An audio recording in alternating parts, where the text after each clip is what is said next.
Hello everyone, today we are going to cover the topic figures of speech in English. Generally, students face trouble understanding them and sometimes struggle while identifying them as well. Figure of speech एक ऐसा topic है जो 100% exams में आएगा ही आएगा. Not only in school exams but all the entrance exams और banking papers as well. CBSE में easily 1-2 marks switch कर सकते हो आप अगर आप फिगर ऑफ स्पीच ढंग से पढ़ लो, क्योंकि 8th क्लास से ही ये क्वेश्चन टीचर्स का फेवरेट क्वेश्चन होता है, where you need to identify the figure of speech in poems or in different lines. So today I'm going to cover some important figure of speech with you all. Before that, let's understand what is a figure of speech. Simple language में अगर इसे समझें तो it is a tool to beautify your writing, especially poems. अगर poems को अगर आपको और एक्सप्रेसिव तरीके से ब्यूटिफाई करके बोलना है तो आप figures of speech का यूज करोगे. एक सिली सा एग्जाम्पल है, girls use makeup jewellery to look beautiful और to enhance their beauty.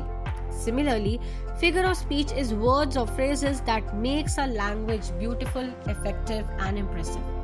For instance, if I want to say you are beautiful, rather than saying this, what if I will say you are beautiful like the Taj Mahal? So बातों को थोड़ा बड़ा चढ़ाकर बोलना इस figure of speech और ये हम उसी को इस्तेमाल करके कर सकते हैं. Now let's understand its types. Type number 1, simile. बहुत ही कॉमन फिगर ऑफ स्पीच है. आई थिंक हम सबको पता है इसके बारे में, क्योंकि बचपन से हम जो फिगर ऑफ स्पीच शुरू करते हैं वो सिमिली या मेटाफर से ही शुरू करते हैं. सो आइए जानते हैं what is simile.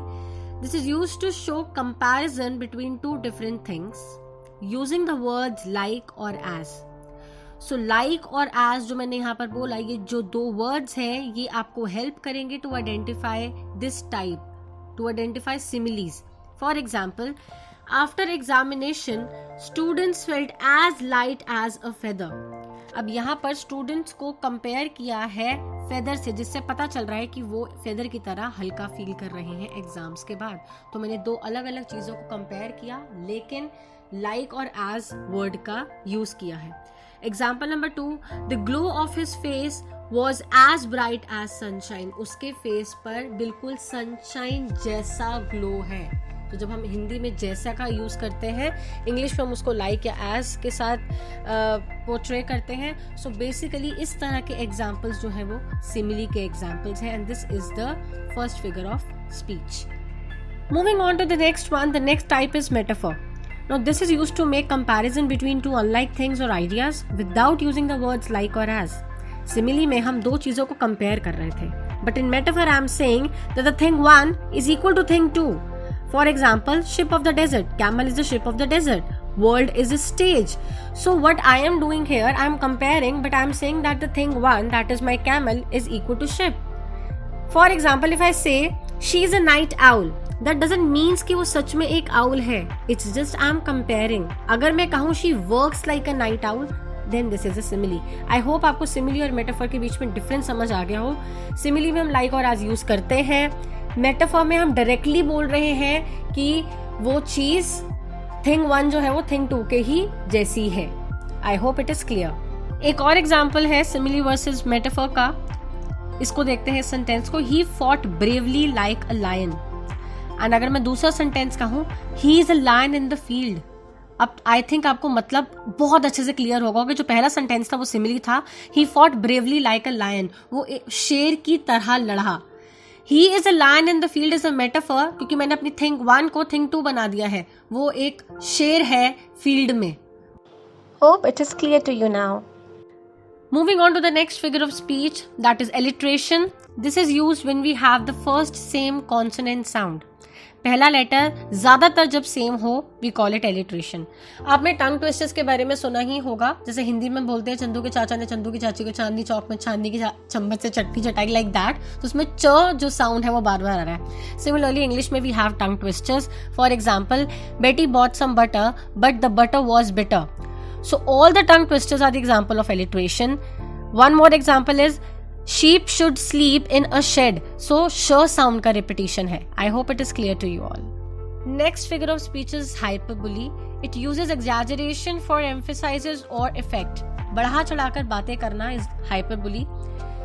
For example, I could do this forever. मैं हमेशा के लिए ये काम कर सकती हूँ। कोई काम इतना पसंद आ गया हमें कि पूरी लाइफ ही करना चाहते हैं, बट रियलिटी में ऐसा होता तो नहीं है। Another example, I have told you 1000 times not to do this, but reality में कौन 1000 टाइम एक ही चीज को बोलता है? तो एक छोटी सी चीज को बढ़ा चढ़ाकर बोलना is hyperbole. I hope it is clear. The next one is assonance. Repeat the same vowel sound but has different consonant. For example, Jerry went here and there, nowhere. So S sound की repetition है. Next example, oh here old Triton blow his wretched horn. So O sound bar bar repeat हो रही है. Especially vowel sound का ही repetition होगा यहाँ पर. That is assonance. The next figure of speech is pun. ये word आपने series movies में जरूर सुना होगा, आजकल बहुत फेमस है. It means to bring humour using some word. It has other meaning than the literal one. Direct होके मतलब डायरेक्ट जोक नहीं होगा, बट उसके दूसरे मीनिंग में कुछ जोक होगा. आप जो बोल रहे हो सेंटेंस का वो मतलब नहीं है, बट उसका अलग मीनिंग है कुछ, that is something humorous. For example, when two orthopedists started a new surgery, it was a joint operation. अब joint के दो मतलब है यहाँ पर. पहला point where the two bones meet और दूसरा combined effort. Next example is pilots have easy access to the cloud storage. So phone वाली storage plus sky वाले clouds.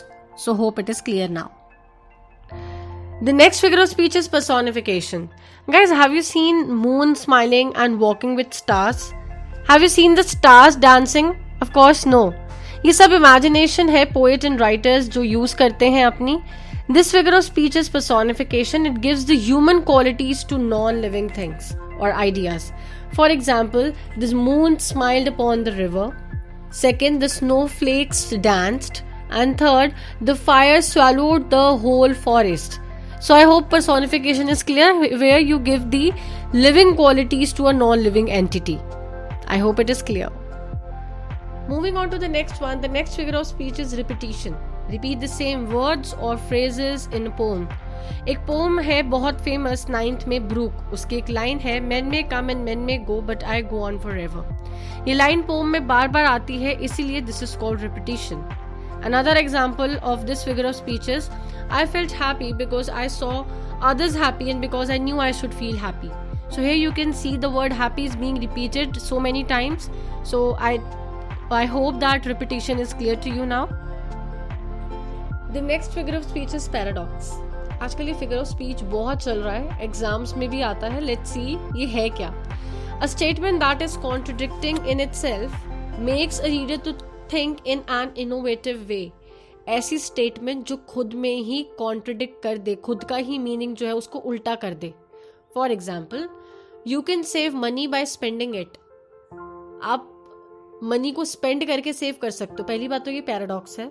कैसे ये दो कॉन्ट्रडिक्ट एक ही आइडिया को कॉन्ट्रडिक्ट कर रहा है कि आपको मनी सेव करनी है स्पेंड करके. बेसिकली वो इस सेंटेंस में क्या बोलना चाह रहा था कि इन्वेस्टमेंट कर सकते हैं. जब हम इन्वेस्टमेंट में पैसा स्पेंड करते हैं तो हम अपनी मनी को कहीं ना कहीं सेव कर रहे हैं. So that is a paradox. But ये लाइन जब हम पढ़ेंगे तो ये दो कॉन्ट्रडिक्टिंग आइडियाज को पोर्ट्रे कर रही है. Next is, this is the beginning of an end. So this is also an example of a paradox. दो ऑपोजिट्स जहां पर आ जाए वो पैराडॉक्स है. Moving on to the next one, that is oxymoron. ये पैराडॉक्स जैसा ही है. Here we use two contradicting words to create drama. वहां पे हम आइडियाज को या अपनी बात को ही उल्टा कर देते थे. यहाँ पर हम दो contradicting words को साथ में यूज कर रहे हैं. For example, the comedian was seriously funny. हम कभी कभी ऐसे बोल देते हैं कि wow, seriously this is happening. So the comedian was seriously funny. कोई बंदा सीरियस होकर भी फनी कैसे हो सकता है? तो दो contradicting words साथ में आए, oxymoron. Next is, do you have the original copies of this? Original and copies, दो contradicting words साथ में आ रहे हैं. I hope this is clear to you now. Last figure of speech for today is onomatopoeia, the term for a word that sounds like what is describing. इसमें सारा role sounds का है, उन sounds से related words का है. For example, whoosh, splash, the tick-tock of the clock was heard. So I hope it is clear to you now. जब आप साउंड्स को इस तरह से बोलते हो कि आपको एक क्लियर पिक्चर उसकी सामने आ जाए, तो जितने भी साउंड रिलेटेड वर्ड्स होते हैं उनको हम ओनोमटोपिया कहते हैं. उस चीज को हम ओनोमटोपिया कहते हैं. For others figure of speech, stay tuned for the part 2 of this video. If channel पर new हो तो subscribe it. Do not forget to hit the like button. Bye bye and do share the video.